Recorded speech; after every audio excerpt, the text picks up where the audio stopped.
Warangal Khammam Nalgonda graduate MLC ఉప ఎన్నిక polling ప్రశాంతంగా ముగిసింది. దీనికి సంబంధించి పూర్తి సమాచారం అందించడానికి హన్మకొండ నుంచి రవికాంత్, అలాగే ఖమ్మం నుంచి సాంబా ఫోన్ లైవ్లో సిద్ధంగా ఉన్నారు. సాంబా, అక్కడ పోలింగ్ సరళి మొత్తం ఎలా జరిగింది? ఇంకా లైన్లో వేచి ఉన్నారా ఓటర్స్? అప్డేట్స్ ఏంటి సాంబా? సునీత, ఖమ్మం వరంగల్ నల్గొండ జిల్లాలకు సంబంధించినటువంటి పట్టభద్రుల ఎమ్మెల్సీ ఉప ఎన్నిక ప్రశాంతంగా ముగిసిందని చెప్పుకోవచ్చు. ఎందుకంటే చెదురుమదురు ఘటనలకు సంబంధించినటువంటి కాంగ్రెస్ పార్టీ డబ్బుల పంపిణీకి సంబంధించినటువంటి ఘటనలు తప్ప మిగతా అంతా కూడా ప్రశాంతంగా పోలింగ్ కొనసాగిందని చెప్పుకోవచ్చు. భద్రాద్రి కొత్తగూడెం జిల్లాలో 4 గంటల వరకు ఉన్నటువంటి అప్డేట్ ప్రకారం 68.70% పోలింగ్ నమోదైంది. అట్లాగే ఖమ్మం జిల్లాలో దాదాపు 71% పైగా పోలింగ్ నమోదైనట్టుగా అధికారులు లెక్కలు వేస్తున్నటువంటి పరిస్థితి కనిపిస్తుంది. ఇది ఇంకా పెరిగేటువంటి ఆస్కారం ఉంటుంది. ఎందుకంటే 4 గంటల తర్వాత కూడా పెద్ద ఎత్తున గ్రాడ్యుయేట్లు పోలింగ్ కేంద్రాలకు తరలి వచ్చి లైన్లలో నిల్చున్నటువంటి పరిస్థితి ఉంది. ముఖ్యంగా ఈ రెవల్యూషన్ అనేది రూరల్ ప్రాంతంలో కనిపించింది. ఈ పోలింగ్ ప్యాటర్న్ చూస్తే ఉదయం 8 గంటలకు పోలింగ్ ప్రారంభం అయితే కనుక 8 నుంచి 10 గంటల వరకు ముఖ్యంగా పెన్షనర్సు, అట్లాగే సీనియర్ సిటిజన్స్, తర్వాత రిటైర్డ్ ఎంప్లాయీస్, ఉద్యోగులు, ప్రభుత్వ ఉద్యోగులు 8 నుంచి 10 గంటల వరకు క్యూ లైన్లో కనిపించారు. ఓటు హక్కు వచ్చి త్వరగా ఓటు హక్కు వినియోగించుకొని వెళ్ళిపోయినటువంటి పరిస్థితి కనిపిస్తుంది. ఇక 10 నుంచి 12 గంట మధ్య ప్రాంతంలో రూరల్ ఏరియాస్లో పెద్ద ఎత్తున ఓటర్లు, గ్రాడ్యుయేట్ ఓటర్లు పోలింగ్ కేంద్రాలు తరలినట్టుగా స్పష్టంగా కనిపించింది. మనకు పెద్ద భారీ క్యూ లైన్లు కూడా కనిపించాయి. కొనిజర్ల కావచ్చు, అట్లాగే పెనుపల్లి, సత్తుపల్లి, తల్లాడ లాంటి చోట్ల చాలా పెద్ద ఎత్తున, అట్లాగే ఇల్లందు, కారెపల్లి లాంటి చోట కూడా బారులు తీరినటువంటి ఓటర్ల క్యూ లైన్లు కనిపించాయి. ఎందుకంటే 10 గంటల నుంచి 1 గంట 2 గంటల వరకు ఇదే తరికాలో లైన్లు కనిపించేటువంటి పరిస్థితి కనపడుతుంది. ఆ తర్వాత మళ్ళీ 2 to 3 ఏదైతే కొంచెం లంచ్ టైం ఉందో 1:30 to 2:30 వరకు కాస్త నెమ్మదిగా మందకొడిగా పోలింగ్ కొనసాగినప్పటికీ 2:30-3 గంటల నుంచి మళ్ళీ గంటే పోలింగ్ సమయం ఉంటుంది. అంటే 3 నుంచి 4 గంటల వరకు ఎవరైతే పోలింగ్ కేంద్రాలు చేరుకుంటారో వారికి ఓటు వేసేటటువంటి అవకాశం కల్పించడంతో 4 గంటల లోపే చాలా చోట్ల పోలింగ్ కేంద్రాలు చేరుకున్నారు. పోలింగ్ సరళిని చూసినట్టయితే కనుక ఈసారి ఓటర్లలో చాలా స్పష్టమైనటువంటి అవగాహన కనిపించింది. ముఖ్యంగా అభ్యర్థుల గులగనాలు, తర్వాత సపోర్ట్ చేసినటువంటి పార్టీల యొక్క క్రైటీరియాను తీసుకొని ఓటర్లు తమ ఓటు హక్కు వినియోగించుకున్నట్టు కనిపించింది. పోయినసారికి ఈసారికి ఒక స్పష్టత కనిపించింది. గతంలో ఏక ప్రాధాన్యత ఓటు, అంటే మొదటి ప్రాధాన్యత ఓటు మాత్రమే వేసి చాలామంది వెనుదిరిగినటువంటి పరిస్థితి.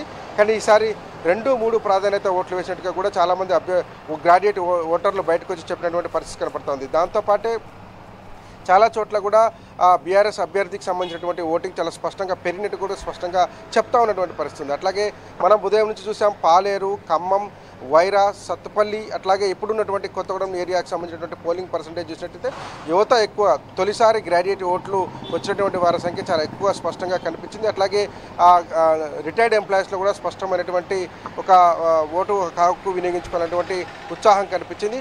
మొత్తంగా చాలా చోట్ల కొత్తగూడెంలో 2-3 చోట్ల డబ్బులు పంచుతూ దొరికిపోయినటువంటి దృశ్యాలు మనం చూసాం. అట్లాగే వైరాలో ఒక చోట డబ్బులు పంచుతున్నటువంటి దృశ్యాలు చూసాం. ఇల్లందులో ఏకంగా ఎమ్మెల్యే క్యాంప్ కార్యాలయంలో, పాలేరులో మంత్రి క్యాంప్ కార్యాలయంలో డబ్బులు పంపిణీ, ప్రలోభాలు అనేటువంటి దృశ్యాలను కూడా మనం చూసాం. మొత్తంగా ఓవరాల్గా చూసినప్పుడు 2 జిల్లాలలో ఇక్కడ 78%, 69% దాకా ఇక్కడ పోలింగ్ నమోదైంది. కొత్తగూడెంలో దాదాపు 69% పోలింగ్ నమోదైతే ఖమ్మం జిల్లాలో 70-71% దాకా పోలింగ్ నమోదైంది.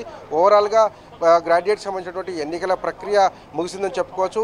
ఈ పోలింగ్ ప్రక్రియకి సంబంధించినటువంటి ముగిసిన తర్వాత ఇప్పుడు ఈ జంబో బ్యాలెట్ బాక్సులు ఏవైతే ఉంటాయో వాటన్నిటిని కూడా ఇక్కడ ఉన్నటువంటి పోలింగ్ సిబ్బంది సమక్షంలో, అట్లాగే ఏజెంట్స్, ఎలక్షన్ ఏజెంట్స్గా కూర్చున్నటువంటి వాళ్ళు, ఆ పార్టీలు బలపరిచినటువంటి అభ్యర్థుల ఏజెంట్లు కావచ్చు, ఇతర స్వతంత్ర అభ్యర్థులకు సంబంధించినటువంటి వారి సమక్షంలో దాన్ని సీల్ చేస్తారు. సీల్ చేసిన తర్వాత వాటన్నిటిని కూడా రూట్ వైజ్గా ఏ రూట్లలో అయితే వాటిని పంపించారో అదే రూట్ వైజ్లో ఆర్టీసీ బస్సుల్లో పూర్తి బందోబస్తు మధ్య వాటిని తరలిస్తారు. భద్రాద్రి కొత్తగూడెం జిల్లాకు సంబంధించినటువంటి బ్యాలెట్ బాక్సులన్నింటినీ కూడా రామచంద్ర డిగ్రీ కాలేజీలో ఏర్పాటు చేసినటువంటి రిసీవింగ్ సెంటర్ దగ్గరికి తీసుకొని కలెక్ట్ చేస్తారు. ఇక్కడ నుంచి వచ్చినటువంటి జిల్లా వ్యాప్తంగా ఉన్నటువంటి 55 పోలింగ్ కేంద్రాలు ఉన్నటువంటి పోలింగ్ బూత్లకు సంబంధించినటువంటి బ్యాలెట్ బాక్స్లన్నీ కూడా రామచంద్ర డిగ్రీ కాలేజీకి చేరుకుంటాయి. అక్కడ నుంచి సీజ్ చేసిన తర్వాత పూర్తి బందోబస్తు మధ్య నల్గొండ తరలిస్తారు. అదే ఖమ్మానికి సంబంధించినటువంటి 118 పోలింగ్ కేంద్రాలకు సంబంధించినటువంటి పోలింగ్ బూతులు ఉన్నటువంటి బాక్సులను అన్ని సీల్ చేసి ఎస్ఆర్ఎండి బీజేఎన్ఆర్ కళాశాల మైదానంలో ఏర్పాటు చేసినటువంటి రిసీవింగ్ సెంటర్కి చేరుస్తారు. ఆ రిసీవింగ్ సెంటర్లో జిల్లా కలెక్టర్ అట్లాగే ఏఆర్ఓ ఆధ్వర్యంలో వాటన్నిటిని రిసీవ్ చేసుకున్న తర్వాత అన్నీ క్యుములేట్ చేసి ఒక దగ్గరికి చేర్చి వాటన్నిటిని కూడా నల్గొండలో ఏర్పాటు చేసినటువంటి స్ట్రాంగ్ రూమ్కి తరలించేందుకు అధికారులు ఏర్పాటు చేస్తున్నారు. ఇంకా రూరల్ మనకున్నటువంటి సమాచారం, రూరల్ మండలాలలో ఏవైతే ఇల్లందుకు సంబంధించినటువంటి రూరల్ మండలాలు కావచ్చు, పినపాకకు సంబంధించినటువంటి కొన్ని చోట్ల, అట్లాగే భద్రాచలానికి సంబంధించినటువంటి చర్ల వాజేడు లాంటి రూరల్ మండలాలు, సత్తుపల్లికి సంబంధించినటువంటి కొన్ని మండలాలలో పెనుబల్లి, తల్లాడ లాంటి చోట, అట్లాగే కొనిజర్ల కూడా కొంత ప్రాంతంలో, కూసుమంచి, నెలకొండపల్లి లాంటి చోట కొన్ని చోట్ల కూడా ఓటర్లు ఇప్పటికే పోలింగ్ కేంద్రాలకు తరలి వచ్చి ఉన్నటువంటి పరిస్థితి కనిపిస్తుంది. వారందరూ ఓటు వేయడానికి ఇంకొక గంట అరగంట పడుతుంది. ఇప్పుడు ఉన్నటువంటి సమాచారం ఇది పెరిగేటువంటి ఆస్కారం ఉంటుంది. భద్రాద్రి జిల్లాలో 69% పోలింగ్ శాతం నమోదైతే ఖమ్మం జిల్లాలో 71% పైగా పోలింగ్ శాతం నమోదైంది.